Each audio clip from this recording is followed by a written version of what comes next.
Hi, I'm Chris of technologymadesimple.co.uk. Let's get you set up and ready to use Zoom on your Windows 11 computer.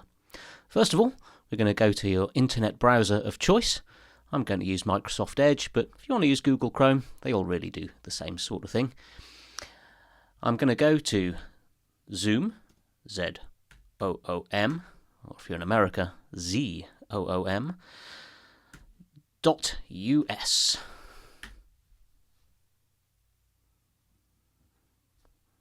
You're going to accept the cookies or decline the cookies.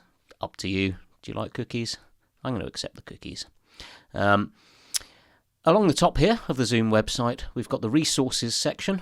If I give that a click, we then go to the download center to download the Zoom app. Just to let you know, you won't need to have a Zoom account unless you're planning on hosting Zoom calls or Zoom meetings. You do not need to be an account holder on Zoom if you are just participating in meetings. So once again, I'm going to accept or decline the cookies, and we're on the download center. Zoom Workplace for Windows. For the vast majority of you, if you're on Windows 11, it's going to be the 64-bit version that you want. If you're using an ARM processor, you might want the ARM version, and if you're on an older machine that's 32-bit, you might want that one, but the chances are good you're going to want the 64-bit version. Now, in my case, because I'm using Edge, it shows me the download up in the top right corner. If it doesn't, and you're on Chrome, it might show it to you down in the bottom left corner. If you can't find it in either of those, go to your File Explorer, which is this little blue and yellow one. You might have it down at the bottom.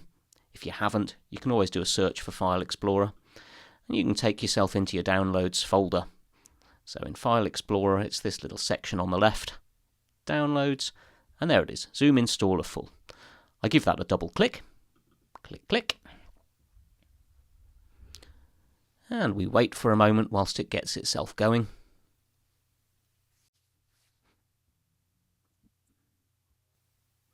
And when it says, do you want to allow this app to make changes to your device, we're going to say yes, because that's how it installs.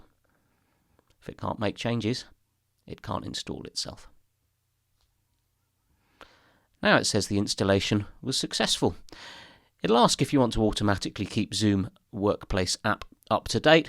I tend to leave that ticked, and then we'll say done.